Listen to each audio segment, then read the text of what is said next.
Olá, telespectador da TV da Transparência, seja bem-vindo ao segundo bloco de notícias da manhã desta terça-feira, 11 de junho, em que você acompanha as principais atualizações dos poderes legislativo e judiciário. Bom, a gente começa com as atualizações do Senado, em que temos que já está disponível o relatório favorável do senador Plínio Valério, do PSDB, a PEC 65 de 2023, que transforma o Banco Central do Brasil em uma empresa pública, com independência orçamentária e financeira. Com isso, a proposta de emenda à Constituição está pronta para ser pautada para votação na Comissão de Constituição e Justiça, a CCJ.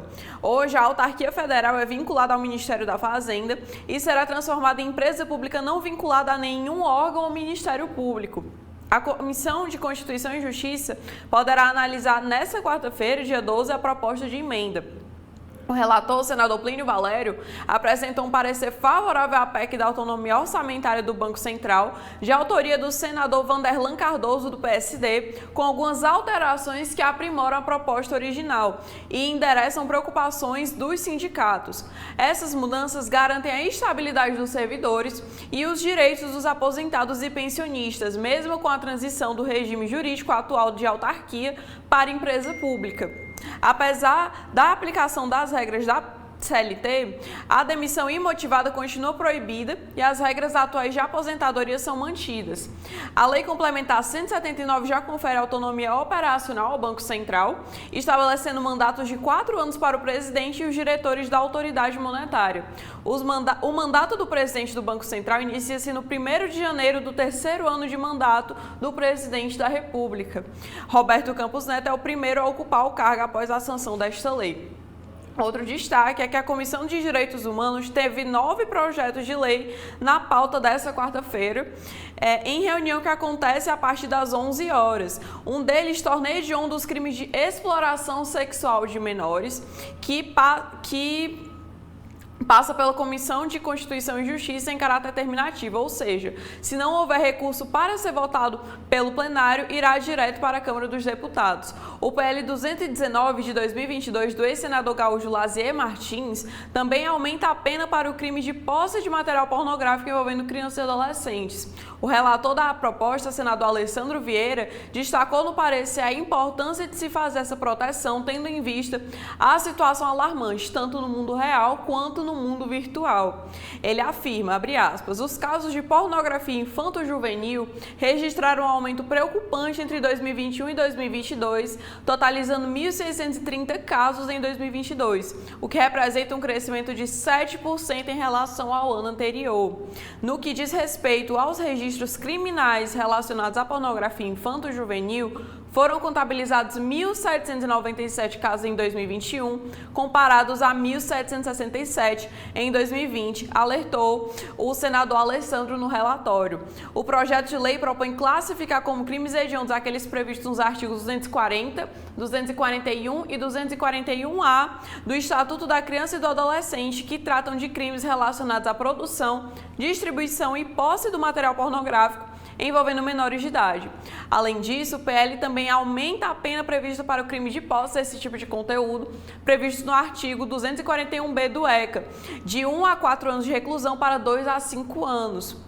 O relator ele complementa, abre aspas, essa iniciativa reflete a postura intolerante deste parlamento e da sociedade brasileira diante das práticas criminosas de abuso e exploração sexual contra crianças e jovens.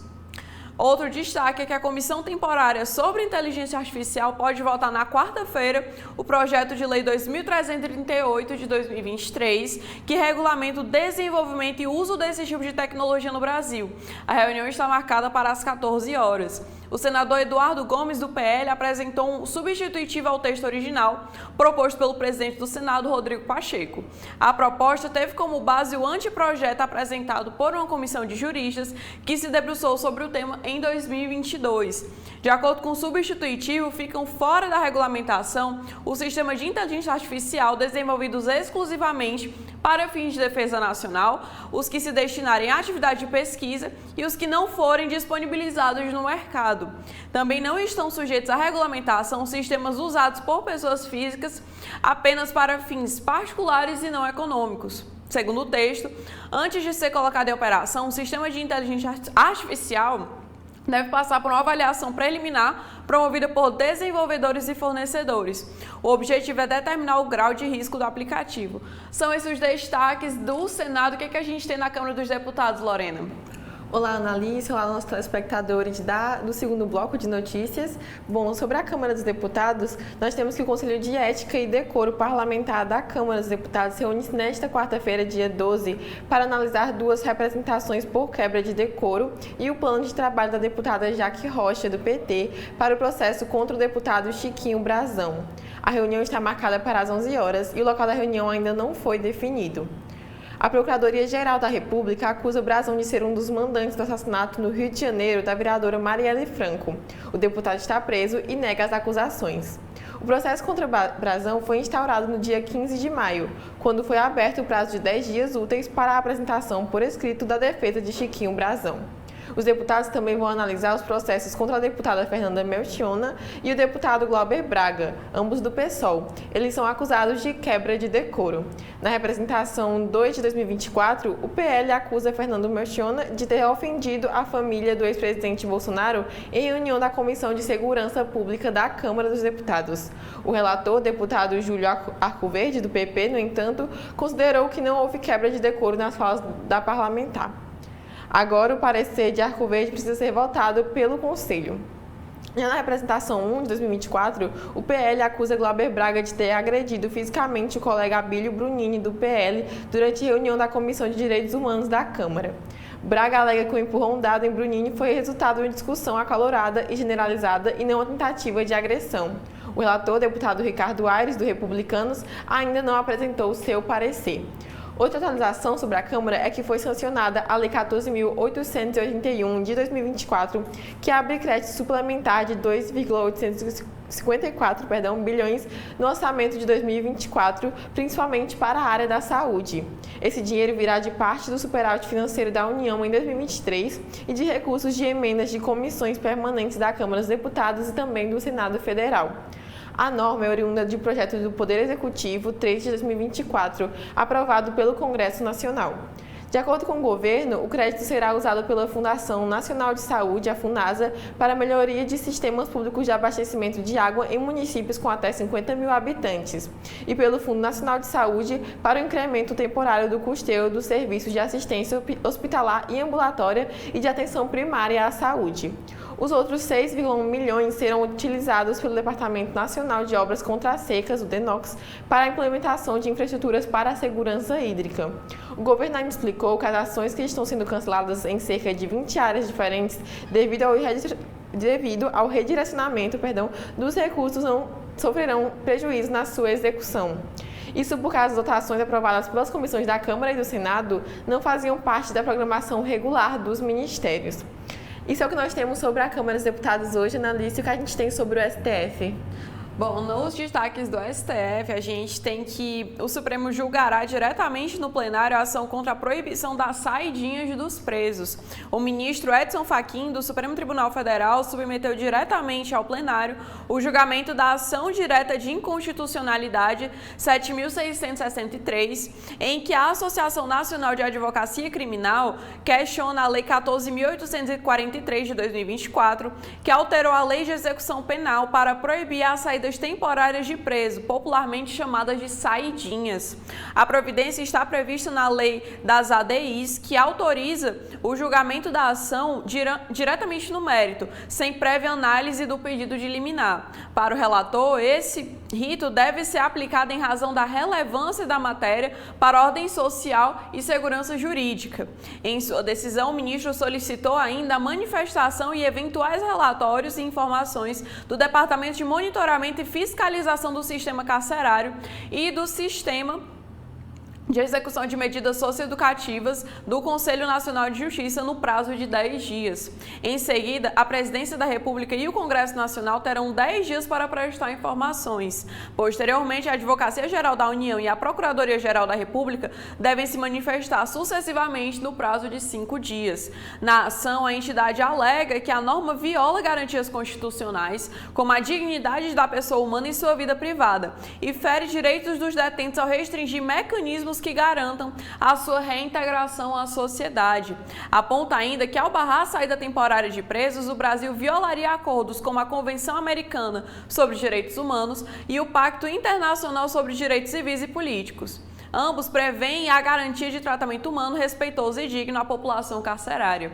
Outro destaque também relacionado ao Supremo é que o STF confirmou a necessidade de chamamento público prévio para a criação de novos cursos e vagas de medicina, conforme a lei do programa Mais Médicos. A decisão foi tomada no julgamento da ação declaratória de constitucionalidade 81 e da ação direta de inconstitucionalidade 7.187, encerrado em 4 de junho. O chamamento público é um processo seletivo obrigatório regido pelo Ministério da Educação, conforme a Lei 12.871 de 2023, que inclui a pré-seleção de municípios onde os novos cursos podem ser estabelecidos com base em critérios como relevância social e adequação de infraestrutura pública de saúde.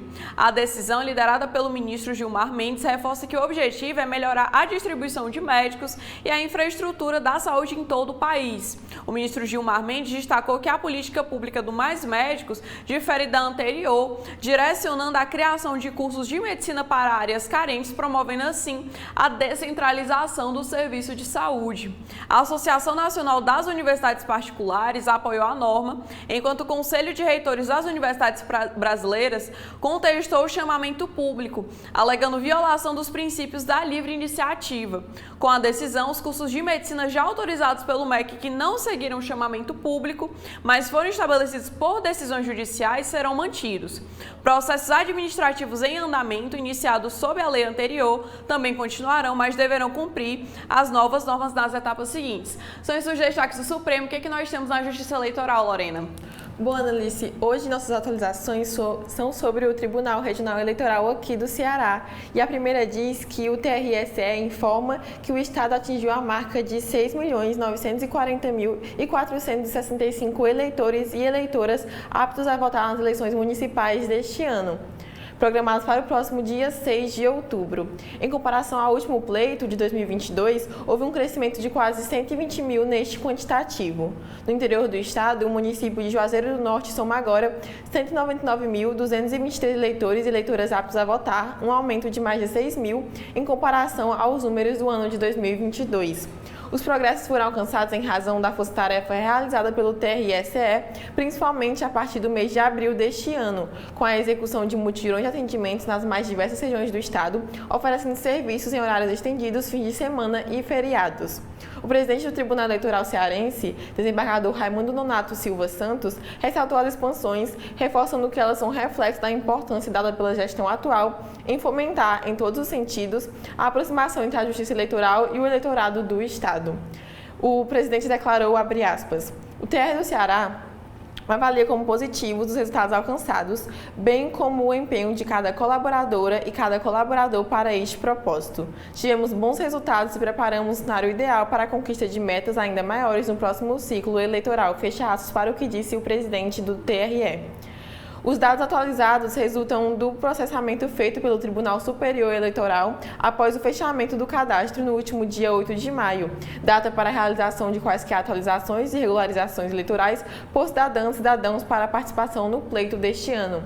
E, por fim, outra atualização também sobre o TRE do Ceará é que, por meio da Ouvidoria da Mulher, o TRE vai realizar no dia 17 de junho, das 9 às 12 horas, o primeiro encontro sobre violência doméstica e familiar contra magistrados e servidoras do TRE-SE. Em formato híbrido, o evento ocorre no auditório da sede do TRE, com transmissão através do canal do órgão no YouTube. Os interessados devem se inscrever por meio de um formulário online. As palestras programadas abordarão temáticas como os tipos de violência, as formas de enfrentamento pelo Poder Judiciário, bem como a apresentação do programa de prevenção e medidas de segurança voltado ao enfrentamento à violência doméstica e familiar contra magistrados e servidoras, criado através da resolução do TRE-SE número 1003 de 2024. Sobre a programação, nós temos que às 9h15 terá a apresentação do Programa de Prevenção e Medidas de Segurança voltado ao enfrentamento à violência doméstica e familiar contra magistrados e servidoras no âmbito da Justiça Eleitoral do Ceará, com a palestrante Maria Anita de Araruna Correia Dias, que é a juíza ouvidora da mulher no TRE do Ceará.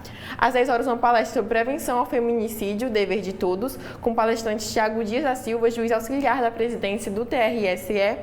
E às 10h30, uma palestra sobre formas de violência doméstica e familiar contra a mulher e o seu enfrentamento pelo Poder Judiciário, com a palestrante Maria Domitília Prado Mansur, juíza de direito titular da 16ª Vara Criminal de São Paulo e juíza substituta da ouvidoria do TRE de São Paulo.